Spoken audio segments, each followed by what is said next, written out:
Assalamualaikum warahmatullahi wabarakatuh. Warahmatullahi wabarakatuh. Selamat pagi anak-anak. Selamat pagi. Oke, hari ini kita akan melanjutkan pembelajaran yang kemarin. Kita berdoa dulu, oke?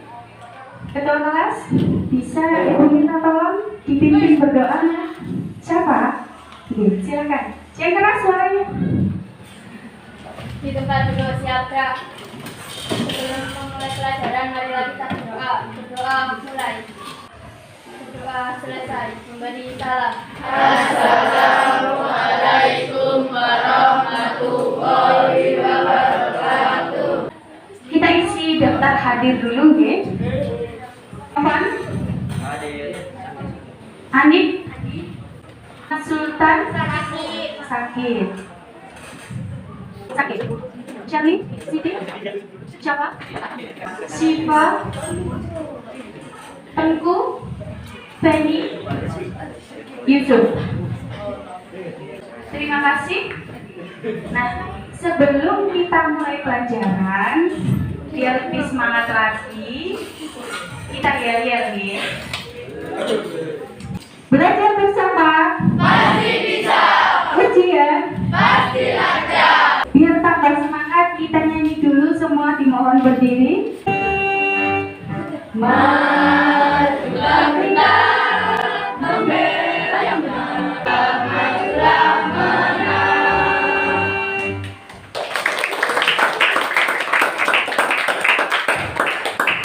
Boleh duduk dulu kan?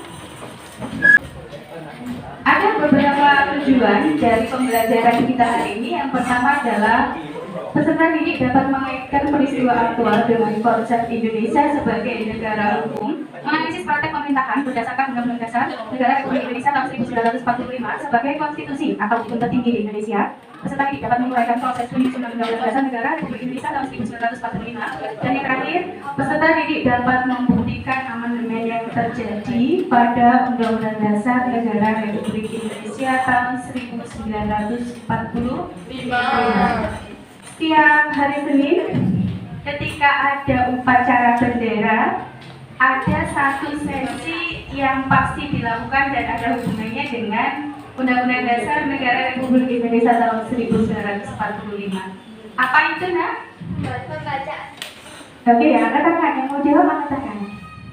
Iya. Pembacaan teks Undang-Undang Dasar 1945. Pembacaan teks pembukaan Undang-Undang Dasar Negara Republik Indonesia tahun 1945. Nah, baru-baru ini ada kejadian di sekitar kita adalah harga BBM naik. Betul? Betul. Dari berapa ke berapa sekarang? Dari 12. Oh, kalau kalian belinya 10.000 dulu, kalau sekarang 12.000. Tapi kalau belinya di pom bensin, setelah naik ini harganya jadi 10.000. Oke, coba diamati dulu video berikut ya. Pemirsa, pemerintah akhirnya mengumumkan kenaikan harga BBM. Sudah diumumkan beberapa waktu yang lalu jika memang harga BBM itu naik. Nah, menurut kalian, mengapa Presiden Jokowi tadi menaikkan harga BBM? Silakan. Karena sebagian subsidi dinikmati oleh masyarakat mampu. Ada pendapat lain? Bagaimana perasaan kalian ketika BBM itu naik harganya? Ya, ayo. Senang apa sedih? Ada pendapat lain? Berdampak nggak bagi kehidupan kita? Tambah nyaman apa tambah tidak nyaman? Kalau ngisi jadi tangkinya tidak penuh. Saya mau cerita sedikit. Jadi setelah kenaikan harga BBM kemarin, selain saya ngajar, saya kan juga jualan di rumah ya. Langsung ada pemberitahuan dari yang biasanya mengirimkan barang baku, bahan untuk dijual itu ya. Mbak, soalnya naik, jadi ini ada kenaikan harga. Tuh. Nah, terus bagaimana saya apakah menjual itu naik atau tidak? Nah, saya berundi dengan suami. Setelah kita kalkulasi, setelah kita hitung, oh masih aman. Jadi ketika saya tidak menaikkan harga, itu kami masih mendapatkan keuntungan. Akhirnya kami memutuskan untuk tidak menaikkan harga. Menurutmu, apakah semua penjual di sekitar kita mengambil keputusan yang sama seperti saya? Tidak. Ada nggak yang naik? Ada. Ada. Ini pesan saya untuk kalian semua ketika nanti di kemudian hari sampai sudah beranjak dewasa, punya perusahaan atau punya usaha apapun. Ketika ingin menaikkan harga, jangan hanya mengikuti tren. Dan semoga kita doakan ya, ini walaupun ada kenaikan harga BBM, harga-harga bahan yang lain tidak ikut.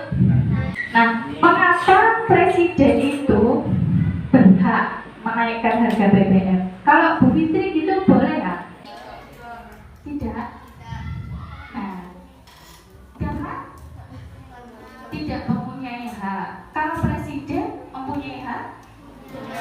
Punya. Karena beliau adalah pemimpin negara. Nah, oleh Undang-Undang Dasar, lebih tepatnya pasal 33, kita simak bersama ya. Nah, ini di Undang-Undang Dasar kita, pasal 33 ada 4 pasal. Kira-kira kalau tentang menguasai atau mempunyai wewenang terhadap harga BBM tadi, itu sesuainya sama pasal yang ayat 1, 2, apa 3 atau 4? 2. Alasannya apa sih Pak? Yang menguasai hajat hidup orang banyak dikuasai oleh negara. Nah, kalau ngasih BLT tadi, ini karena ayat yang keberapa? Mengapa sih Indonesia itu memerlukan Undang-Undang Dasar Negara Republik Indonesia tahun 1945? Karena Indonesia adalah negara. Iya, Indonesia adalah negara hukum. Jadi, semua terselenggaranya aktivitas pemerintahan di Indonesia harus didasarkan pada peraturan hukum yang berlaku. Coba dilihat ada 2 gambar di sini. Apa hubungan antara kedua gambar tersebut? Rel untuk jalannya kereta. Rel, Dan untuk alas jalannya kereta. alas jalannya kereta. Ada pendapat lain? Berhadapan dengan kereta, biasanya kita yang suruh berhenti apa kereta yang suruh berhenti? Kita yang disuruh berhenti. Kok kenapa nggak keretanya gantian? Kalau berhenti secara mendadak, kita dorong dari. Oke, karena kereta itu membawa ada gerbong-gerbong di belakangnya, gitu ya. Nah, di sini ibu analogikan, ibu umpamakan kereta ini adalah negara kita. Jadi di sini ada banyak kepentingan warga se-Indonesia, gitu ya. Satu Indonesia Raya mulai dari Sabang sampai Merauke. Harus ada rel sebagai landasan, sebagai dasar berjalannya pemerintahan. Relnya ini adalah Undang-Undang Dasar. Tapi kalau kereta itu memaksa untuk berhenti demi menyelamatkan satu orang, bisa jadi korbannya akan lebih banyak. Benar. Nah, mungkin kalau kita menanggapi kenaikan harga BBM ini secara umum jelas tidak nyaman gitu. Tidak nyaman. Tadi contoh sederhana, biasanya saya isinya full Bu, dengan uang segitu 20.000 misalnya gitu ya, isi 20.000 full sebelumnya. Nah sekarang karena harga naik 20.000 nggak penuh, belum lagi yang lain gitu ya. Nah tapi kita juga harus memikirkan kemampuan negara kita. Pembukaan itu juga punya posisi yang penting, makanya setiap hari Senin di sekolah-sekolah itu dibaca ketika upacara bendera. Nah, kegiatan kita selanjutnya adalah mari kita berdiskusi. Ibu sudah memilih beberapa ketua kelompok. Sekarang silahkan pindah tempat duduk. Silahkan mau ikut ketua kelompok yang mana. Satu kelompok maksimal 4 orang. Jadi nanti ada 8 kelompok di kelas kita. Jadi di sini sudah Ibu siapkan masing-masing kelompok, nanti intinya adalah menjawab satu pertanyaan. Pembahasannya tentang Undang-Undang Dasar. Boleh dikeluarkan dulu bukunya. Tadi belum dikeluarkan buku LKS, boleh dikeluarkan sekarang. Jadi nanti ketika menjawab ada beberapa sumber belajar yang bisa kamu gunakan. Buku yang ada itu, nanti juga ada bahan bacaan nanti saya share di grup juga. Dan nanti saya putarkan 2 video. Setelah 2 video tersebut selesai, besar harapan ibu sampai juga sudah selesai mengerjakan pertanyaan yang saya berikan melalui lembar ini, lembar kerja ini. Masing-masing kelompok membacakan. Ibu sederhanakan biar lebih nyaman nanti ketika berbagi informasi dengan teman-teman, gitu ya. Sampai di sini ada yang ditanyakan? Kan tadi tentang penilaian proses. Jadi ketika sampai diskusi ini dan nanti ketika menampilkan hasil diskusinya, Bu Fitri akan melakukan penilaian proses. Jadi sikap yang sampai keluarkan, keberanian sampai untuk menanggapi sesuatu, menyampaikan sesuatu, kerjasama, dan sikap-sikap yang muncul dalam proses diskusi ini akan Ibu masukkan ke lembar pengamatan. Panitia ini bertugas menampung saran-saran, usul-usul dan konsepsi-konsepsi para anggota. Pada tanggal 22 Juli 1945, panitia kecil ini mengambil prakarsa untuk mengadakan pertemuan dengan 38 anggota BPUPKI dan sebagian yang di sebuah panitia kecil lain yang memiliki keterangan tersebut panitia sendiri yang terdiri dari Rasulullah Muhammad Hatta, A'am Fanis, Abi Usman Prosidurno, Haji Agus Salim, Ahmad Subarjo.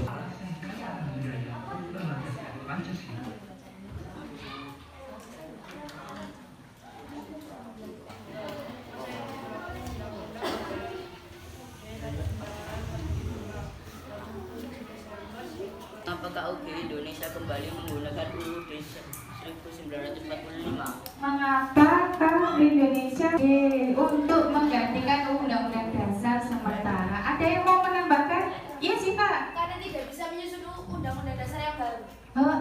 Karena waktu itu Dewan Konstituante tidak bisa menyusun Undang-Undang Dasar yang baru. Ada lagi yang bertanya? Sudah? Berarti kita sudah mengalami beberapa kali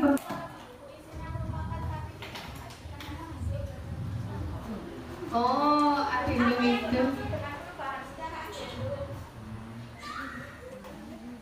Setelah hasil diskusi tadi ada beberapa yang perlu Ibu tegaskan, diantaranya adalah ini yang disebut addendum tadi seperti ini, merubah tapi tidak menghilangkan aslinya, ditambah perubahan pertama, perubahan kedua, perubahan ketiga, dan perubahan keempat. Di lembaran negara itu bentuknya seperti ini. Ada beberapa dampak, diantaranya masa jabatan presiden dibatasi maksimal 2 kali. Jadi 2024 Jokowi masih bisa maju jadi calon presiden tidak anak-anak? Bisa? Bisa apa tidak? Tidak. Kenapa? Sudah? Sudah 2 kali periode. Warga negara memilih secara langsung presiden, wakil presiden, DPR, dan tadi yang disebutkan teman-teman tadi tidak perlu bayar SPP karena anggaran pendidikannya sudah 20%. Nah, oke, sebelum kita akhiri pembelajaran hari ini, apa yang sudah kita pelajari hari ini? Undang-undang dasar. Tentang periodisasi, undang-undang dasar, tentang apa lagi? Sidang PPU. Sedang BPUPKI, apa lagi? Amandemen Undang-Undang Dasar 1945. Sekarang silakan dikeluarkan HP-nya untuk kita lakukan evaluasi dan refleksi. Sebagai informasi, minggu depan kita akan beranjak ke materi selanjutnya, yaitu tentang sikap patuh terhadap norma dan peraturan melalui Kartil kejujuran. Sudah Ibu bagi linknya, silakan dikerjakan dulu. Saya beri waktu untuk evaluasi dan refleksi. Oke anak-anak, barangkali nanti ada yang masih terkendala setelah pembelajaran ini masih bisa diisi, masih bisa diisi setelah ini, Jadi itu tadi linknya sudah Ibu bagi. Sekarang sebelum kita mengakhiri pembelajaran hari ini, mari kita berdoa dulu. Semoga pembelajaran hari ini ada manfaatnya bagi kehidupan kita. April. Pimpin berdoa.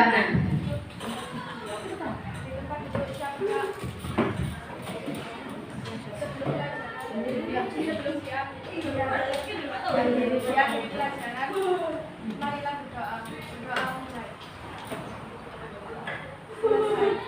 Beri salam. Assalamualaikum warahmatullahi wabarakatuh. Terima kasih anak-anak. Hari ini kalian sudah mulai belajar percaya diri, sudah belajar dengan baik. Ibu saya sangat bahagia dan bangga sama kalian semua. Saya akhiri pembelajaran kita hari ini. Wassalamualaikum warahmatullahi wabarakatuh.